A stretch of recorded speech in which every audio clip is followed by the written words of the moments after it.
Next हम start करते हैं clause number 5, that is education and training. Education and training अपने आप में ही बहुत बड़ा क्लॉज है, जिसके अंदर हमारे इंक्लूड्स एसोसिएट्स एंड स्टाफ, हर एक बंदा इसमें इन्वॉल्व होता है। और ट्रेनिंग हमारी हर लेवल के बंदे को दी जाती है, नीचे से लेके ऊपर तक हर एक बंदे को दी जाती है। उसको कैसे मेंटेन करना है, उसका कैसे रिकॉर्ड करना है, उसका रिकॉर्ड रिटेंशन कैसे करना है, उसको आगे अडेयर कैसे करना है, ये सब हम इस टॉपिक में पढ़ेंगे ट्रेनिंग एंड एजुकेशन में। तो पहले हम इसकी रिक्वायरमेंट्स पढ़ लेते हैं, क्या क्या चाहिए, उसके बाद हम ब्रीफ करते रहेंगे। ट्रेनिंग प्रोसेस क्या बोलता है कि एनुअल ट्रेनिंग प्लान होना चाहिए इंक्लूडिंग कॉन्ट्रैक्चुअल, स्पेशल फोकस होना चाहिए मारुवे ऑपरेटर्स के लिए, प्रॉपर ट्रेनिंग होनी चाहिए न्यू ऑपरेटर्स के लिए। चेक करना है हमें इफेक्टिवनेस ऑफ ट्रेनिंग। भाई सबसे पहले हमारे पास एनुअल ट्रेनिंग प्लान होना चाहिए इंक्लूडिंग कॉन्ट्रैक्चुअल। कॉन्ट्रैक्चुअल मीन्स कि ऐसा नहीं है कि आपने स्टाफ लेवल को ले लिया और कॉन्ट्रैक्चुअल को आपने साइड में कर दिया, ऐसा नहीं है। अभी मैंने स्टार्टिंग में यही बोला था कि इसके अंदर हमारे एसोसिएट्स और स्टाफ दोनों लोग इसमें ऐड ऑन होते हैं। स्पेशल फोकस ऑन मारुवे ऑपरेटर्स, मारुवे के लिए आपको स्पेशल फोकस की ज़रूरत है।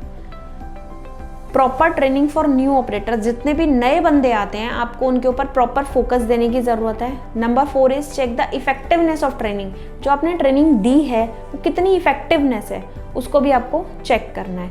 ये तो हो गया हमारा ट्रेनिंग का प्रोसेस। नेक्स्ट आता है हमारा स्किल डेवलपमेंट। हमने ट्रेनिंग दे दी, अब हम बात करते हैं स्किल डेवलपमेंट की। डेवलप कैसे करना है उस बंदे को, सबसे पहले हमें आइडेंटिफाई करना है स्किल रिक्वायरमेंट कि किस प्रोसेस के लिए कितनी स्किल रिक्वायर्ड है, ठीक है। उसके बाद skill evaluation and development system. अब हमने स्किल तो एक डिफाइन करके रख दी कि इस लेवल के बंदे को ये हम लेवल, इसको हम ये लेवल देंगे। अब उसकी स्किल को इवैल्यूएट करा और उसके सिस्टम को डेवलप किया। अब ऐसा तो नहीं है कि हमने एक बंदे को सिर्फ एक ही लेवल दिया, हमें उसको आगे प्रमोट नहीं करना, हर किसी को आगे प्रमोट करके ऊपर तक जाना है, चाहे वो कोई भी इंसान हो। अगर एक सुपरवाइज़र ज्वाइन करेगा तो वो भी सोचता है कि मैं कभी आगे जाके प्लांट हेड बनूं। अगर एक हेल्पर ज्वाइन करता है तो वो भी सोचता है मैं बड़ा मतलब आगे जाके एक डायसेक्टर बनूं या ऑपरेटर बनूं। हर किसी का एक एम होता है, तो इसलिए हमें उसको डेवलप करना होता है। वो डेवलप कैसे करते हैं, हम उसकी स्किल को इवैल्यूएट करके और अपने सिस्टम में से उसको डेवलप करते हैं। फिर multi skilling plan based on needs. Multi skilling की ज़रूरत क्यों होती है हमें, कि हमारे जितने भी बंदे हैं वो सारे के सारे मल्टी स्किल्ड हों, कोई भी किसी के ऊपर डिपेंडेंट ना हो। डिपेंडेंसी बहुत गलत चीज़ है, जो किसी को किसी के ऊपर नहीं होना चाहिए, इसलिए हम मल्टी स्किलिंग इंट्रोड्यूस करते हैं। नेक्स्ट है हमारे कॉन्ट्रैक्चुअल एम्प्लॉयज़। जितने भी हमारे कॉन्ट्रैक्चुअल एम्प्लॉयज़ हैं उन सब का भी हमें डेवलपमेंट करना है। अब हम चलते हैं 1 बाय 1 रिक्वायरमेंट्स के ऊपर। पहली रिक्वायरमेंट क्या है हमारी, procedure for training and employ skill development. Same procedure होना चाहिए हमारे पास training and employ skill development के लिए। Training need identification system and matching with annual training calendar. आपके पास ट्रेनिंग नीड आइडेंटिफिकेशन यानी कि TNI, आपको TNI निकालनी आनी चाहिए। TNI निकालते कैसे हैं, देन उसको मैच कराना है अपने एनुअल ट्रेनिंग कैलेंडर के हिसाब से। ऐसा नहीं आपने TNI में कुछ और निकाला है, TNI में आपने टॉपिक निकाल दिए 10 और आपके एनुअल कैलेंडर में आ रहे हैं 15। तो वो दोनों चीज़ें एक दूसरे के साथ मैच होनी चाहिए, लिंक होनी चाहिए। नेक्स्ट है आपका status for training plan versus actual. जितनी आपने ट्रेनिंग प्लान करी है और जितनी एक्चुअल हुई है उसका स्टेटस आना चाहिए प्लान वर्सेस एक्चुअल। नेक्स्ट है हमारा training contents cover areas like technical behaviour safety etcetera. अब ट्रेनिंग के अंदर हमें सारे के सारे एरियाज कवर करने हैं। ऐसा नहीं है कि हमने सिर्फ टेक्निकल ट्रेनिंग कवर कर ली, हमें बिहेवियर, सेफ्टी, इस तरीके की ट्रेनिंग्स भी कवर करनी है। ऐसा नहीं है कि मेरा एक बंदा जो है वो टेक्निकली बहुत स्ट्रांग है लेकिन उसको बात करने का तरीका नहीं आता, वो बदतमीजी से बात करता है, वो अपने एरिया को सही से नहीं रखता, तो वो भी बंदा हमें नहीं चाहिए। हमें चाहिए कि उस बंदे के टेक्निकल भी नॉलेज हो, प्लस उसको बिहेवियर नॉलेज हो, प्लस उसको सेफ्टी के बारे में भी, मतलब ऑल ओवर उसको सब कुछ पता हो। अब इसके अंदर ऑब्जर्वेशंस क्या क्या आती हैं हमारी, जो मेजर ऑब्जर्वेशंस आती हैं। Gap in new operator training process, कि जब भी हम कोई नया ऑपरेटर हायर करते हैं उसमें गैप्स क्या क्या मिलते हैं। New operator training process not defined, कि जब भी कोई नया ऑपरेटर आता है उसका प्रोसेस हमें नहीं डिफाइंड होता हमारे प्रोसीजर में कहीं पर भी। On job training evaluation not done, जो ऑन जॉब ट्रेनिंग्स हैं उनका इवैल्यूएशन नहीं होता है। Skill matrix not update at the time of operator start at work at station. Skill matrix जो है वो अपडेट नहीं होती है जब ऑपरेटर काम कर रहा होता है आपका। अब ये तो हो गया हमारा जब न्यू ऑपरेटर के केस में। एग्जिस्टिंग ऑपरेटर के केस में क्या क्या इश्यूज आते हैं? Training need identification not done, मतलब हम उसकी TNI नहीं निकालते हैं, हम उसकी नीड आइडेंटिफाई नहीं करते हैं, उसको कौन कौन सी ट्रेनिंग की नीड है। नेक्स्ट है TNI not reflected in annual training plan. जो TNI अगर हम निकाल लेते हैं तो वो एनुअल ट्रेनिंग प्लान में कहीं पर भी रिफ्लेक्ट नहीं होती है। नेक्स्ट है monitoring of annual training plan not done to capture poor adherence. जो मॉनिटरिंग है हमारी ट्रेनिंग प्लान की वो कैप्चर नहीं होती है, जिसकी वजह से हमारा पुअर एडहेरेंस होता है। नेक्स्ट है no backup plan to improve annual training plan adherence. हमारे पास कोई बैकअप प्लान नहीं होता कि हम एनुअल ट्रेनिंग प्लान को किस तरीके से इम्प्रूव कर पाएँ। ये हमारा पहली रिक्वायरमेंट। नेक्स्ट है हमारा, जैसा कि आप देख सकते हैं ये हमारे प्रोसेस हैं, ये हमारी रिक्वायरमेंट्स हैं। प्रोसेस क्या है हमारा? New joining operator, induction training, on job training, OJT evaluation, skill matrix update, work on station. पहला प्रोसेस क्या है हमारा? ऑपरेटर ने नया ज्वाइन किया। नेक्स्ट इंडक्शन ट्रेनिंग, कोई भी ऑपरेटर आता है या कोई भी बंदा आता है, हम उसको इंडक्शन ट्रेनिंग करते हैं। इंडक्शन मीन्स उसको इंट्रोड्यूस करवाते हैं हर जगह पे। अब एसोसिएट की इंडक्शन ट्रेनिंग कैसे होती है? Training module for classroom training, training module होता है हमारा। ट्रेनिंग इफेक्टिवनेस चेकशीट होती है, ठीक है। Person can be level 1 after completion. जब वो इंडक्शन ट्रेनिंग आपकी निकल जाती है तो पर्सन जो है वो हमारा वो लेवल 1 में आता है। हमारे 4 लेवल्स होते हैं, लेवल 1, 2, 3 एंड 4। लेवल 1 वो होता है जो बंदा अभी नया नया फ्रेशर आया है, जिससे हम कोई काम नहीं करवाते, जो बिल्कुल फ्रेशर है। लेवल 2 हमारा वो होता है जो कि काम कर सकता है अंडर द सुपरविजन, ठीक है। लेवल 3 हमारा वो होता है कैन वर्क इंडिपेंडेंटली, लेकिन किसी को ट्रेन और गाइड नहीं कर सकता। और लेवल नंबर 4 होता है जो इंडिपेंडेंटली काम भी कर सकता है और दूसरों को पढ़ा भी सकता है। तो हमारे 4 लेवल हैं। पहला लेवल है बिल्कुल फ्रेश, मतलब अनस्किल्ड हम उसको मानेंगे। लेवल 2 है हमारा स्किल्ड होता है, सेमी स्किल्ड होता है। उसमें क्या होता है? वो बंदा अंडर सुपरविजन में काम कर सकता है। लेवल 3 वाला बंदा जो होता है वो स्किल्ड होता है, कैन वर्क इंडिपेंडेंटली, वो अकेला काम कर सकता है। लेवल 4 का जो बंदा होता है वो हमारा पूरा स्किल्ड बंदा होता है। उसमें क्या होता है? कैन वर्क इंडिपेंडेंटली भी काम कर सकता है, प्लस कैन ट्रेन अदर्स, वो दूसरों को भी ट्रेन कर सकता है।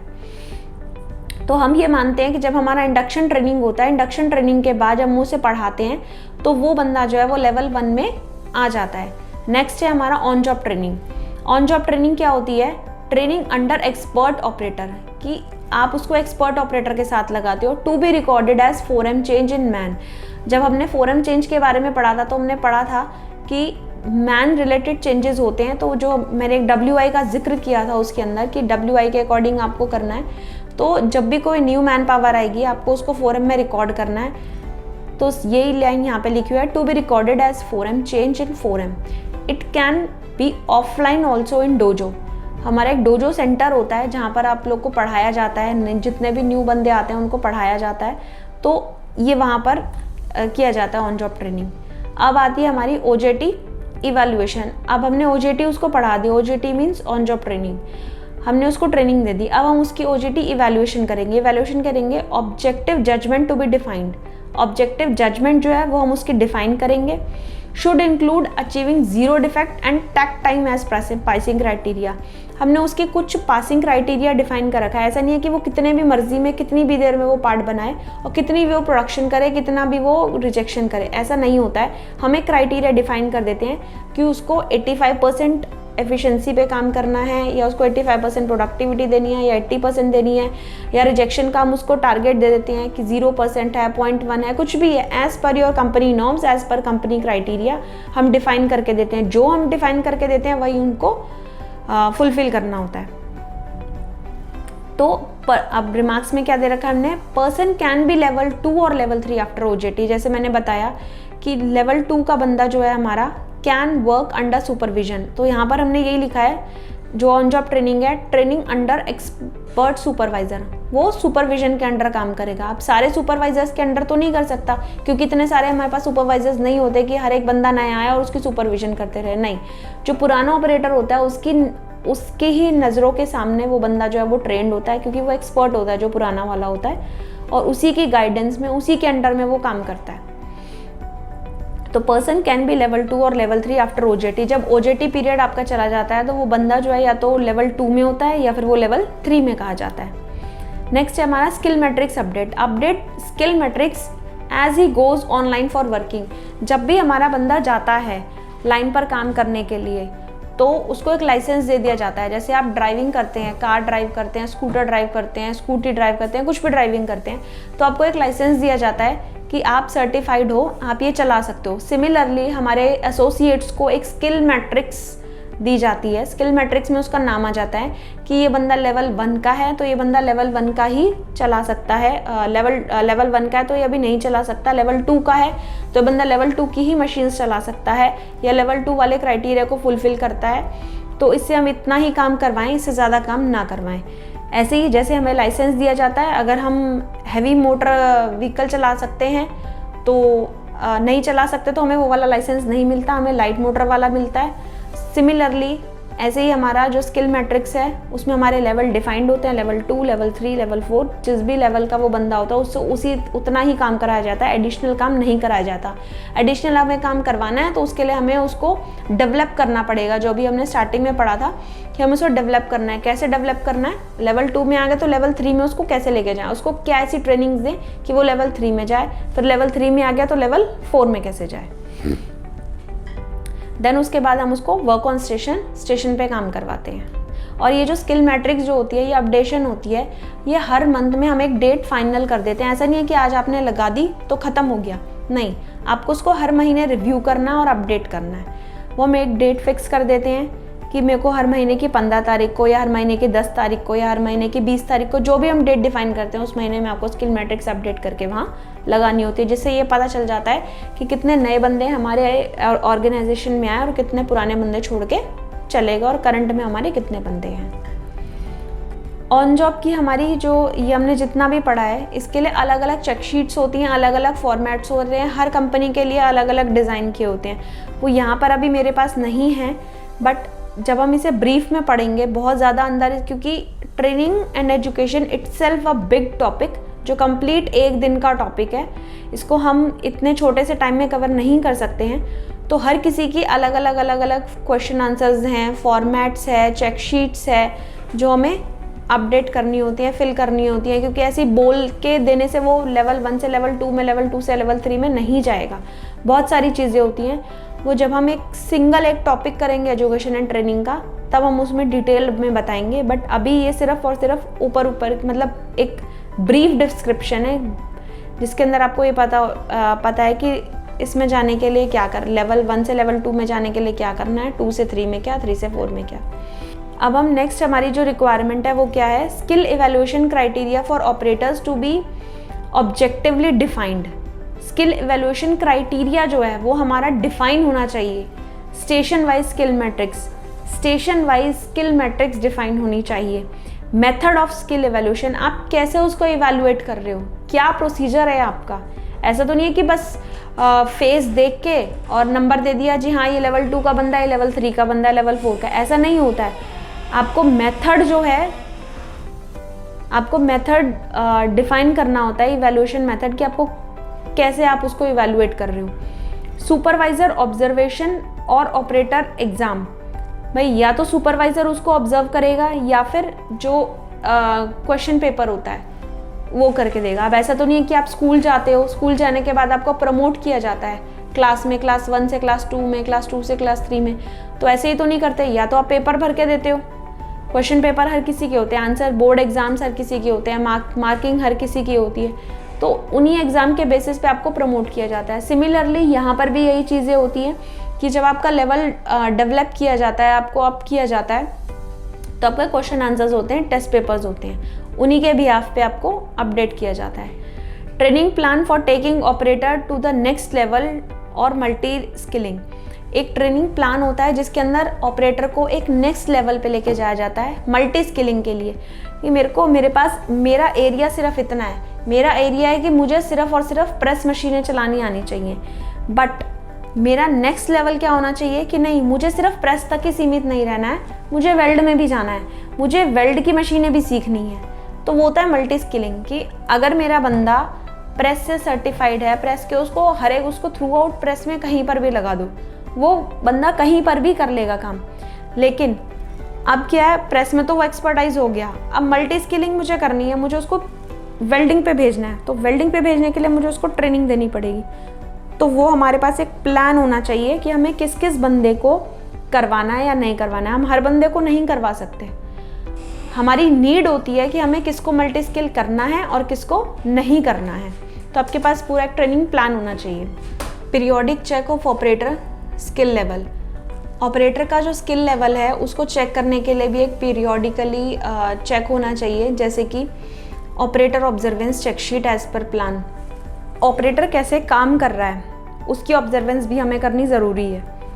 काम कैसे कर रहा है, हमें क्या पता कि वो कैसे बना रहा है, कैसे नहीं बना रहा है, उसने हमें पार्ट बना के दे दिए, ठीक है, ख़त्म हमारा काम। ऐसा नहीं होना चाहिए। सुपरवाइज़र को उसकी मॉनिटरिंग करनी है कि हाँ उसने अपने एरिया में 5S मेंटेन करके रखा है या नहीं रखा है, WI लगाई है या नहीं लगाई है, NG पार्ट को उठा के वो रेड बिन में रख रहा है या नहीं रख रहा है, एबनॉर्मेलिटी हैंडलिंग रूल फॉलो कर रहा है या नहीं कर रहा है। तो ये सारी चीज़ें हमें मॉनिटर करनी है, देखनी है और उसको ऑपरेटर ऑब्जर्वेंस में नोट करना है। तो ऑपरेटर के लिए भी ये चेक पॉइंट है कि उसको पीरियोडिकली उसको रिव्यू करते रहना है। ऐसा नहीं एक बार छोड़ दिया तो छोड़ दिया, नहीं, ऐसा नहीं होना चाहिए।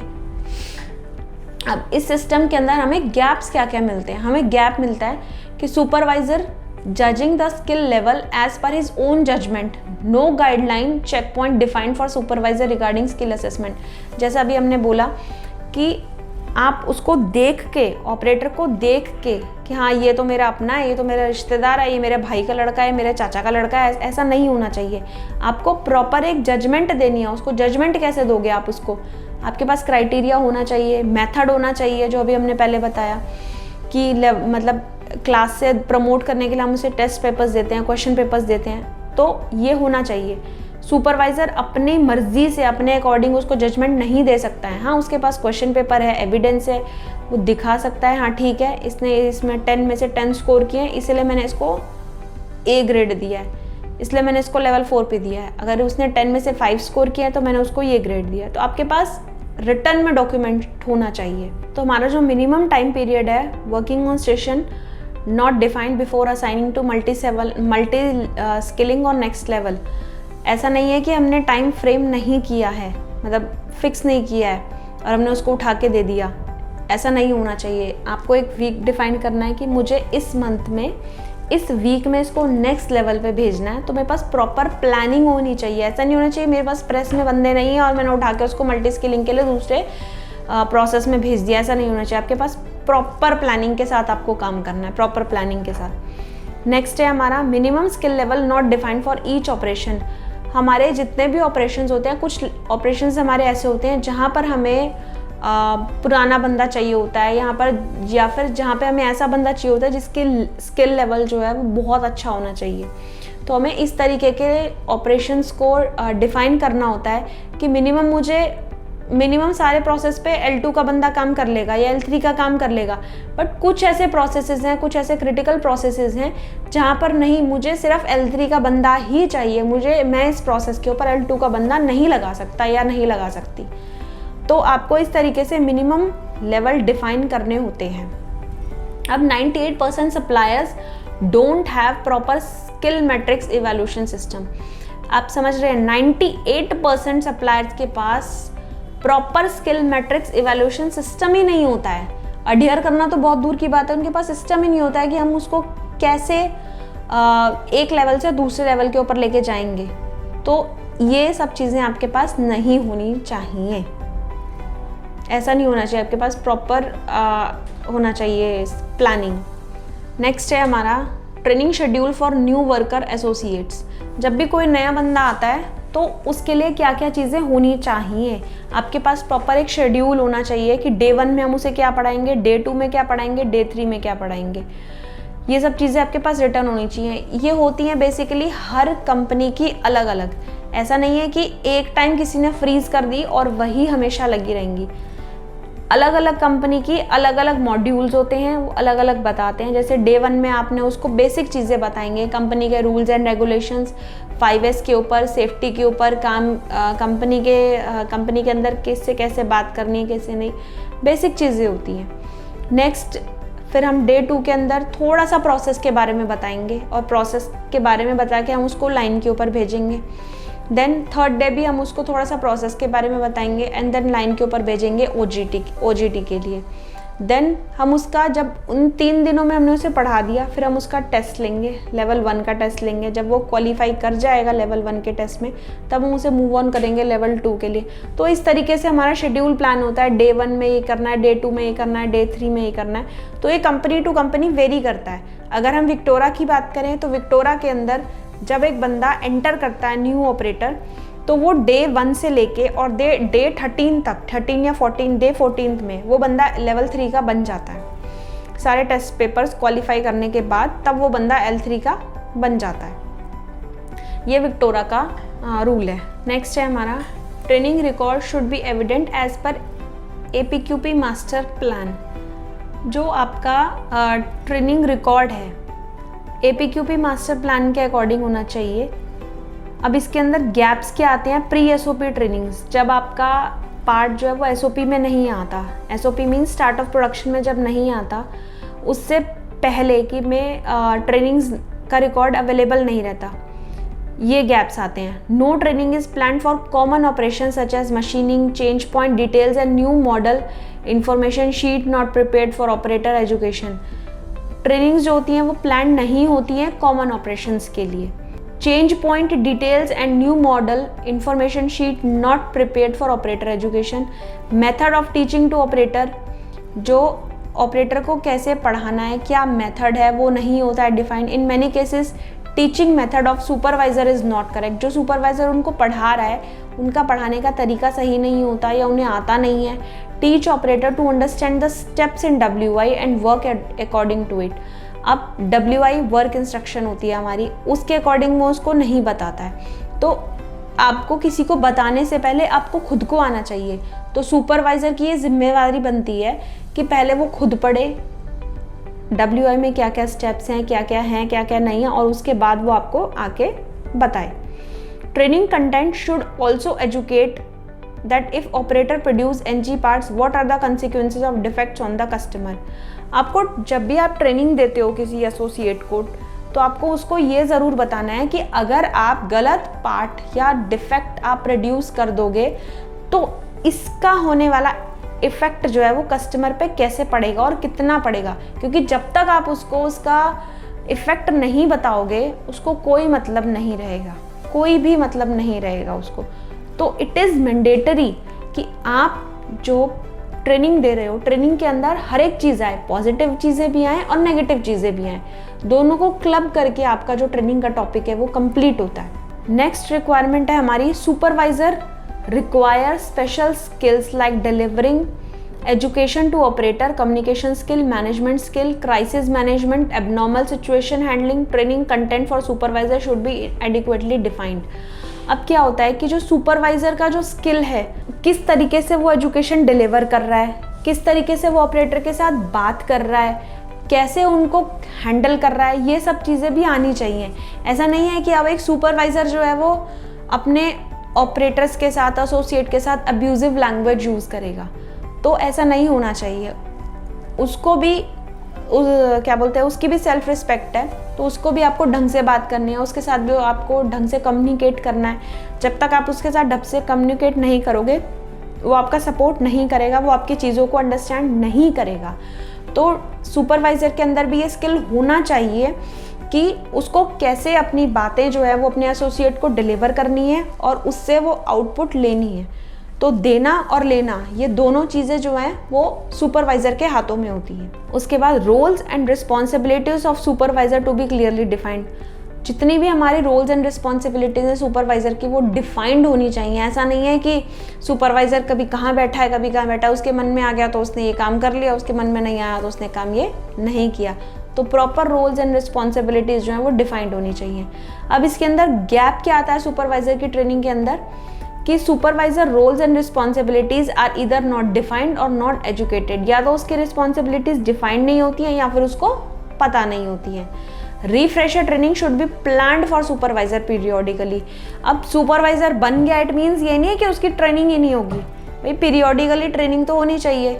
कोई भी बंदा है वो भूल जाएगा मैंने क्या पढ़ा, मैंने आज से 10 साल पहले या 12 साल पहले मैंने 10वीं या 12वीं क्लास में क्या पढ़ा, मुझे क्या पता। अगर मैं उसको रिमाइंड करती रहूँगी तभी मुझे पता चलेगा, अदरवाइज मुझे नहीं पता चलेगा।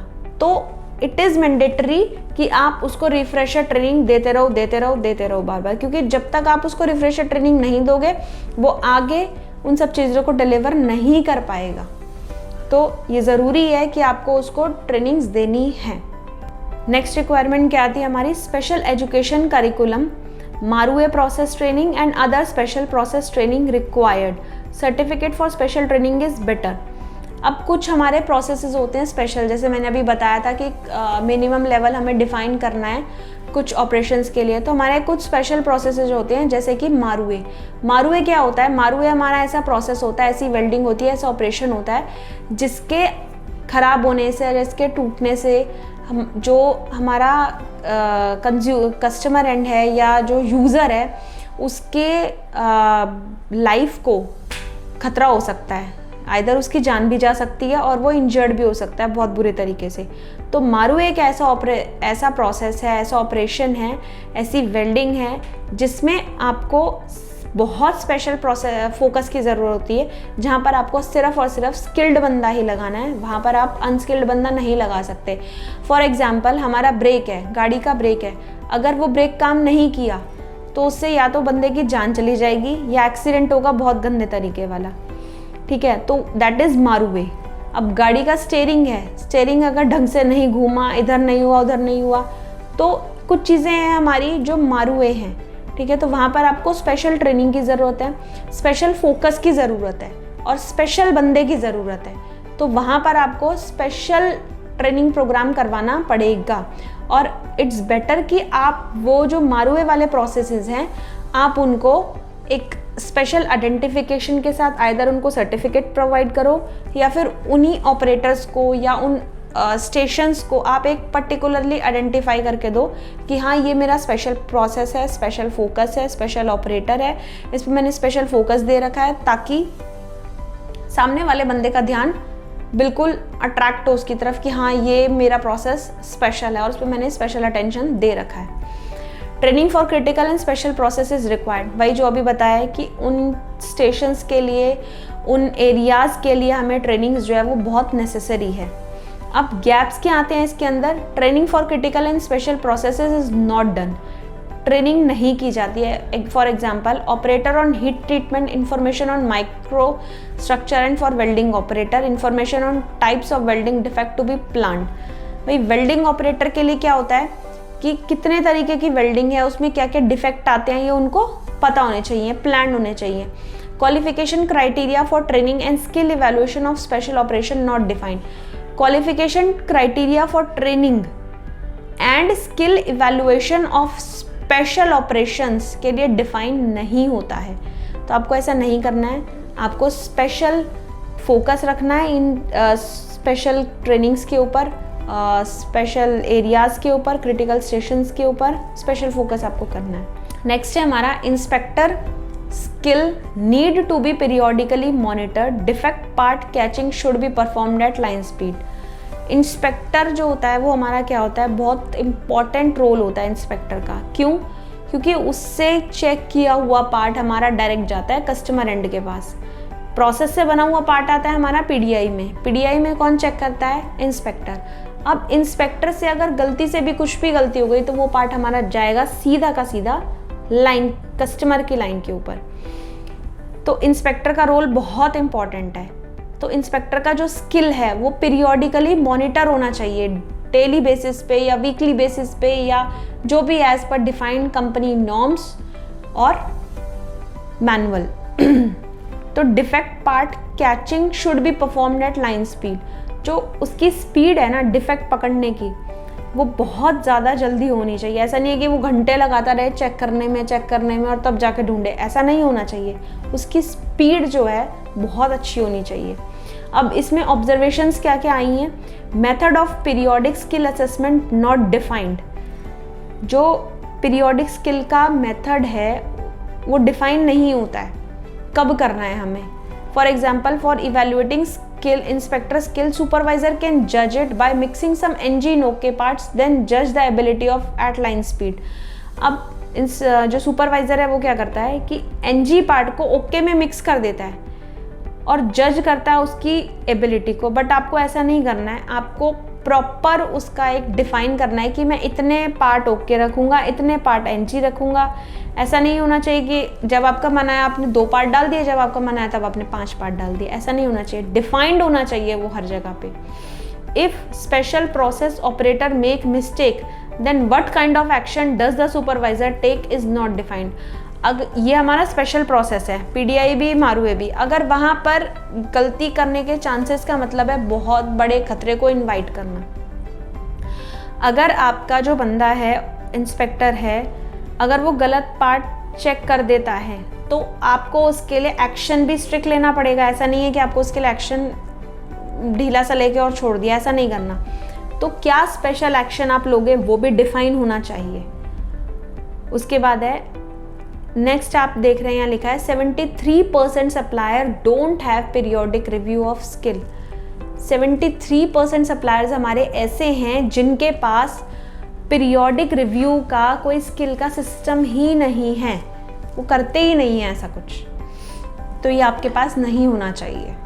तो ट्रेनिंग का हमारा जो ब्रीफ है वो यही है. आपके पास एनुअल ट्रेनिंग प्लान होना चाहिए नंबर 1, और वो हर किसी के लिए होना चाहिए इंक्लूडिंग कॉन्ट्रैक्चुअल.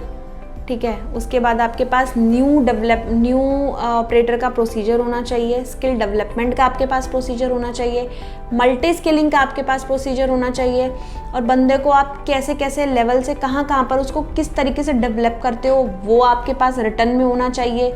टेस्ट पेपर्स लेने हैं, इवैल्यूएशन कैसे करना है, पूरा उसका जजमेंट क्राइटेरिया होना चाहिए.